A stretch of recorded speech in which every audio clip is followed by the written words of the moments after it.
Hello दोस्तों, स्वागत है आपका हमारे यूट्यूब चैनल में। तो जैसे कि देखिए, भारत के भूगोल में चर्चा चल रही थी। उत्तर भारत के मैदानी भागों का प्रादेशिक विभाजन की चर्चा चल रही थी और हमने आपको कल बताया था कि उत्तर प्रदेश के प्रादेशिक या मैदानी भागों को जो है 4 भागों में बांटा गया है।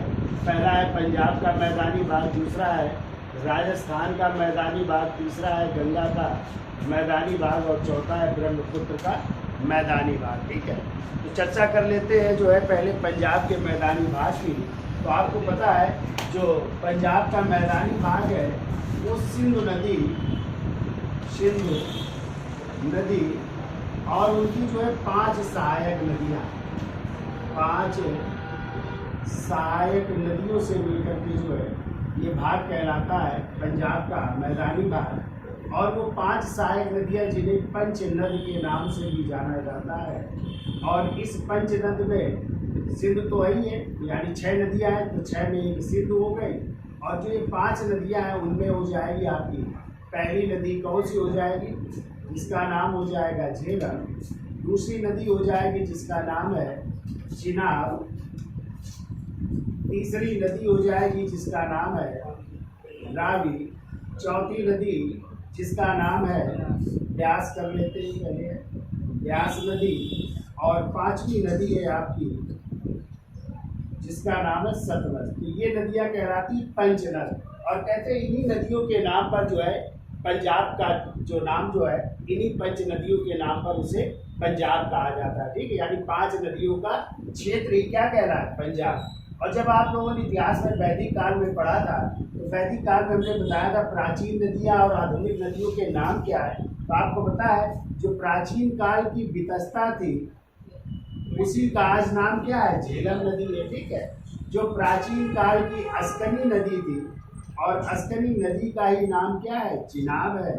जो प्राचीन काल में परुष्णी नदी थी उसी परुष्णी नदी का नाम आज क्या है, रावी नदी है। और जो प्राचीन काल में विपाशा नदी थी उसी विपाशा नदी का आज क्या नाम है, व्यास नाम है।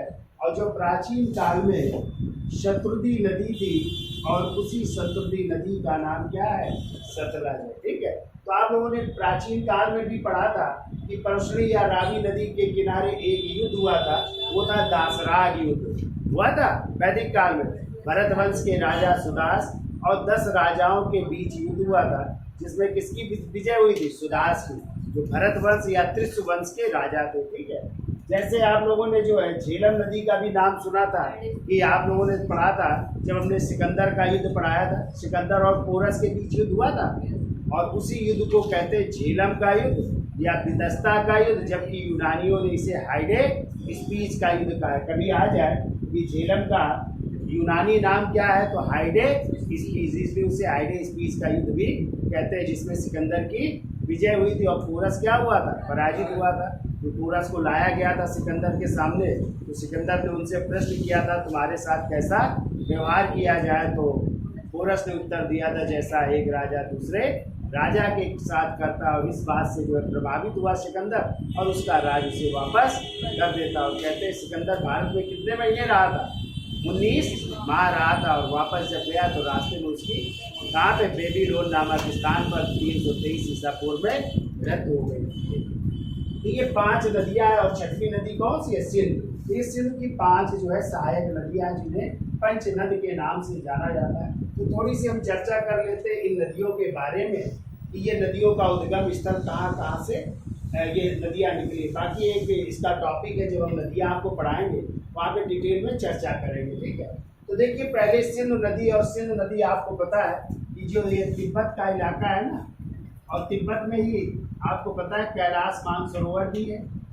कौन सा, कैलाश मानसरोवर है। और इसी कैलाश मानसरोवर के पास है एक झील है जिसे कहते हैं बोखर चू। क्या कहते हैं, हाँ, तो इसी बोखर चू नामक स्थान से जो है आपकी कौन सी नदी निकलती है, सिंधु नदी निकलती है। ठीक है, कौन से स्थान से, बोखर चू, जो कहाँ पे पड़ती है, तिब्बत मानसरोवर में या कैलाश मानसरोवर के पास, यहीं से निकलती है। और भारत में यदि आ जाए कि जो आपकी जो ये नदी है सिंधु नदी किस स्थान पर जो है सिंधु नदी भारत में प्रवेश करती है तो ये एक स्थान है जम्मू कश्मीर का इलाका है जिसे कहते हैं दमचौक। कौन सा स्थान? कभी आ जाए किस स्थान से प्रवेश करती है तो दमचौक नामक स्थान से भारत में प्रवेश करती है, ठीक है। और फिर जम्मू कश्मीर लद्दाख होते हुए यहाँ पे एक गाज बनाती है। गाज का मतलब होता है खड्ड, और वो गाज जब हम डिटेल में चर्चा करेंगे तो वहाँ पे चर्चा करेंगे। ये एक गाज है बुंजी गाज। कौन सा गाज? यानी गाज का मतलब होता है गड्ढा। एक गड्ढे का निर्माण करती है, गाज बनाती, वो है बुंजी गाज। ये यानी यहाँ से पानी ऊपर से फिर नीचे गिरता है तो एक गड्ढा ऐसे खड्ड बनाती है, खड्ड ऊपर से पानी गिरता है, ठीक है। और फिर ये जो है यदि आ जाए पाकिस्तान में कहाँ प्रवेश करती है तो चिल्लास, ये एक स्थान है, चिल्लास नामक स्थान से जो है ये फिर पाकिस्तान में प्रवेश कर जाती है। और यहाँ पे फिर ये आपका अरब है सागर है तो अरब सागर में गिर जाती है, ठीक है। फिर इसके बाद जो है दूसरी नदी है जिसका नाम है झेलम नदी। और झेलम का प्राचीन नाम क्या था? पुतस्ता। यदि आ जाए झेलम नदी कहाँ से उद्गम स्थल है तो जम्मू कश्मीर में एक बैरी नाग स्थान है। कौन सा? बैरी नाग स्थान। और बैरी नाग के पास ही शेषनाग झील है। कौन सी झील? और इसी शेषनाग झील से ये उद्गम स्थल है, निकलती है। और फिर पाकिस्तान में जो है एक स्थान है ये मिठान कोट। कौन सा स्थान है? मिठान कोट नामक स्थान में किससे मिल जाती है? सिंधु नदी से मिल जाती है। तो यहाँ पे ये सिंधु नदी से मिठान कोट नामक स्थान पर मिल जाती है, ठीक है। तो कहाँ से निकली है? जम्मू कश्मीर में बैरी नाग के पास शेषनाग झील से, ठीक है। और इसका नाम है झेलम नदी। और कहाँ पे मिल जाती है? मिठान कोट नामक स्थान में पाकिस्तान में मिल जाती है, ठीक है। तीसरी नदी है जिसका नाम है चिनाब नदी। चिनाब दो नदियों का उद्गम स्थल है। तो एक चंद्रा नदी और एक भागा नदी है। कौन सी? चंद्रा और भागा नदियाँ जो बड़ा लाचला दर्रा आप लोगों ने पढ़ा होगा, बड़ा लाचा दर्रा पढ़ा है जो हिमाचल प्रदेश में, तो वहाँ से ये दो नदियाँ निकलती है, चंद्रा और भागा नदी। और यही फिर एक स्थान पड़ता है आगे चल करके, वहीं पे ये दोनों नदियाँ मिल जाती है और वहीं से इसका निर्माण होता है चिनाब नदी। और इस तरह ये चिनाब नदी यहाँ से होते हुए आगे जाकर के भी किससे मिल जाती है? सिंधु नदी से जो है ये भी जो है आगे जाकर के सिंधु नदी में मिल जाती है जाकर के। झेलम भी यहीं पे मिलती है, फिर सिंधु नदी से ये मिल जाती है, ठीक है। फिर अगली नदी है कौन सी? रावी नदी, जिसका प्राचीन नाम परशुरीनाथ था। और ये जो रावी नदी ये आपकी रोहतांग दर्रा, और रोहतांग दर्रा कहाँ पड़ता है? हिमाचल प्रदेश में पड़ता है। तो हिमाचल प्रदेश रोहतांग दर्रा से निकलती है और यहाँ से जाते हुए पाकिस्तान में जो है किस नदी से मिल जाती? चिनाब नदी से मिल जाती पाकिस्तान में। कहाँ पे? पाकिस्तान का इलाका है ना, तो यहाँ पे चिनाब नदी से मिल जाती। इसके बाद जो है एक और नदी है जो भारत से बाहर निकलती। कभी आ जाए इन 6 नदियों में यानी सिंध और उनकी 5 सहायक नदियों में कितनी ऐसी नदी है जो भारत से बाहर से निकलती है? तो 2, एक सिंध और दूसरी है सतलज। तो सतलज भी देखो यहीं से निकलती है। कहाँ से? तिब्बत के पास कैलाश मानसरोवर ये झील पड़ती है और यहीं पर एक ताल पड़ता है राकस ताल। क्या पड़ता है? तो राकस ताल नामक स्थान से निकलती है, ध्यान रखिएगा, ये आपकी सतलज नदी, ठीक है। और यही राकस ताल से होते हुए फिर आगे जो है फिर ये भी मिल जाती है किससे? सिंधु नदी से मिल जाती है और फिर अरब सागर में गिर जाती है। लेकिन इसी सतलज नदी में जो है एक और नदी आकर के मिलती है किस स्थान पर?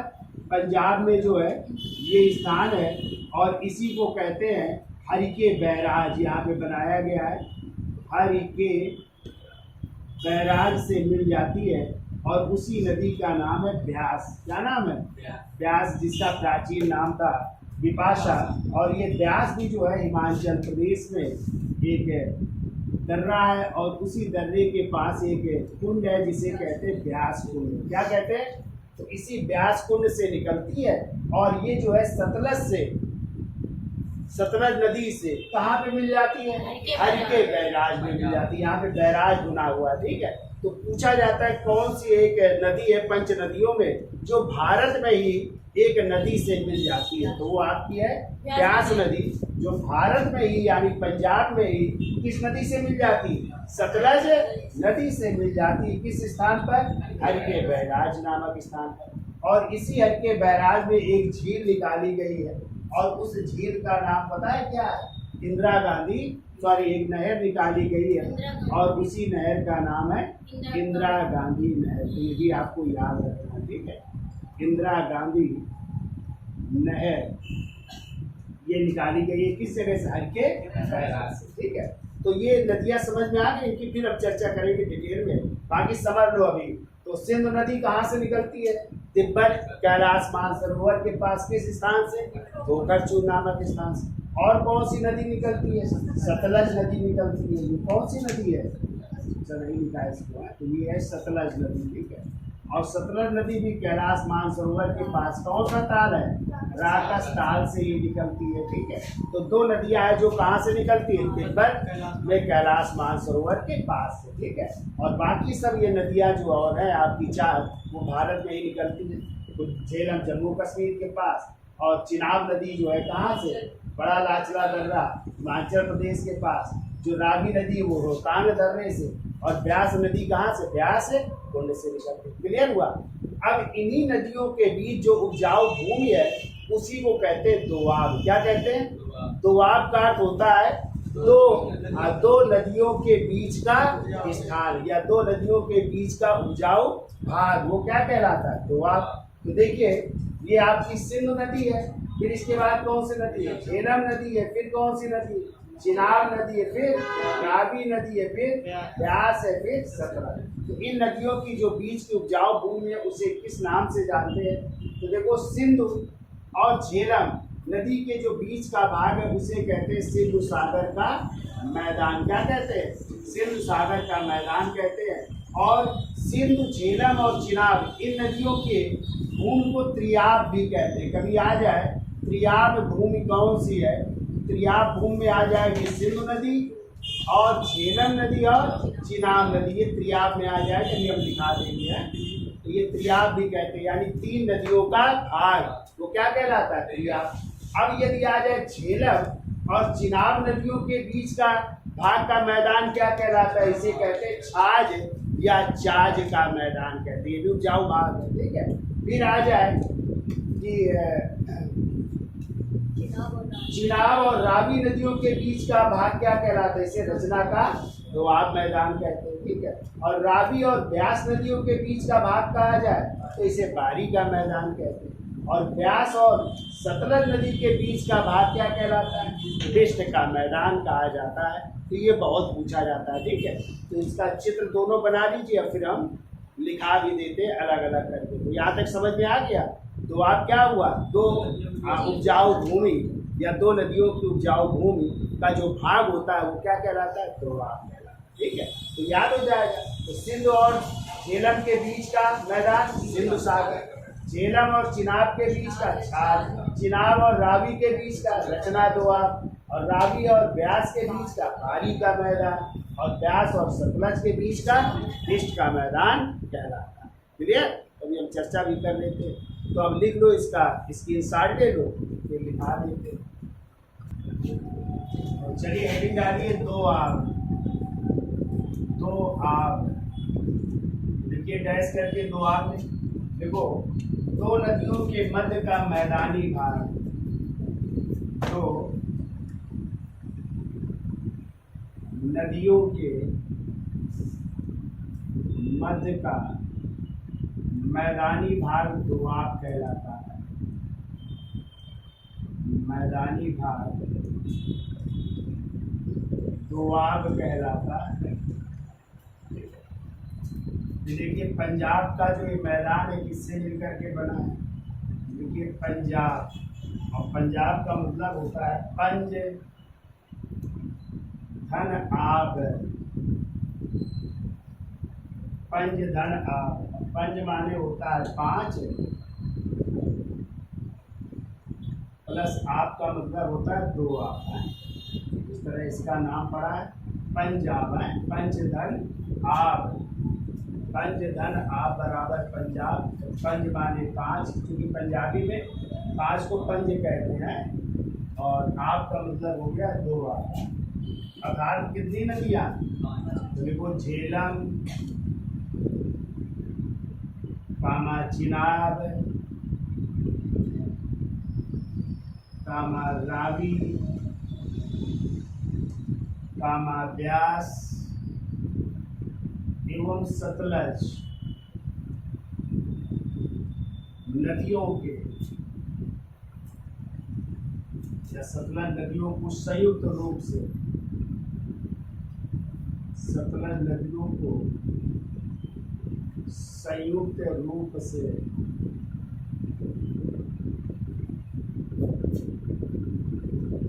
पंचनद कहा जाता है। पंचनद कहा जाता है।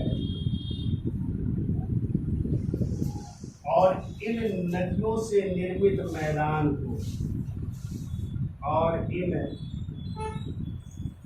नदियों से निर्मित मैदान को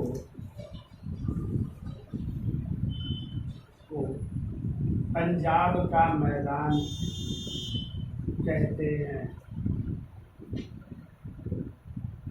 इन नदियों से निर्मित मैदान को पंजाब का मैदान कहते हैं। अब ये कौन से मैदान कहलाते हैं तो उनके बारे में लिख लो। तो पहला है सिंधु सागर का मैदान, इसकी साइड ले लो, फिर आगे चलते हैं। पहली हेडिंग डाल लीजिए सिंधु सागर का मैदान, या इसी को कहते हैं त्रिआब भी कहते हैं, त्रिआब भी कहते हैं। और हमने आपको बताया था त्रिआब के अंतर्गत कौन कौन सी नदी आ जाएंगी, सिंधु नदी, झेलम नदी और चिनाब नदियों को। ठीक है, तो पहला लिखिए सिंधु और झेलम के बीच का मैदान क्या कह रहा है, सिंधु सागर का मैदान। तो देखिए सिंधु झेलम एवं चिनाब नदियों का क्षेत्र, सिंधु झेलम एवं चिनाब नदियों का क्षेत्र, चिनाब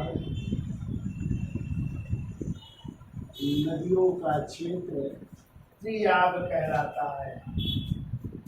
त्रिआब क्षेत्र कहलाता है।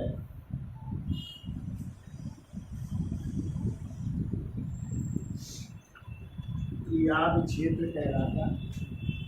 दूसरा लिखिए छाछ या चाज का मैदान, छाछ या चाज का मैदान। कौन सी दो नदियां, झेलम एवं चिनाब नदियों के बीच का मैदान छाछ का मैदान कहलाता है। बिल्कुल देखो, झेलम एवं चिनाब नदियों के बीच का क्षेत्र, झेलम एवं चिनाब नदियों के बीच का क्षेत्र, नदियों के बीच का क्षेत्र कहलाता है कौन सा मैदान, छाछ का मैदान। ठीक है, तीसरा लिखिए रचना दोआब का मैदान, रचना दोआब का मैदान।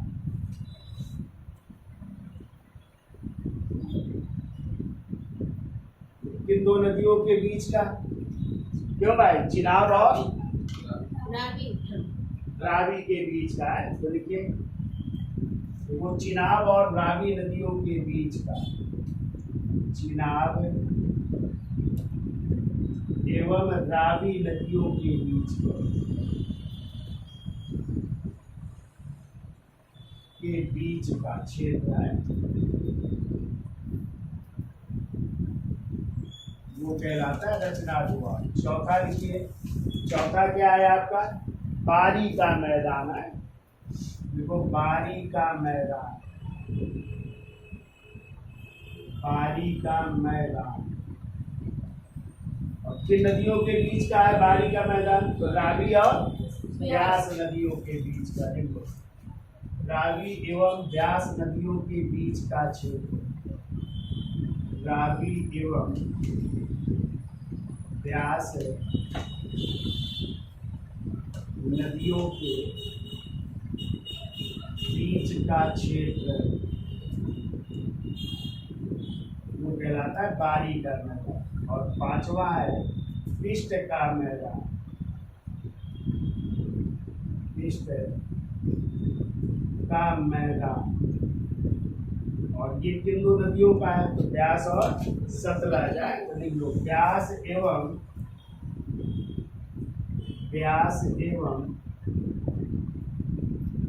सतलज नदियों के बीच का क्षेत्र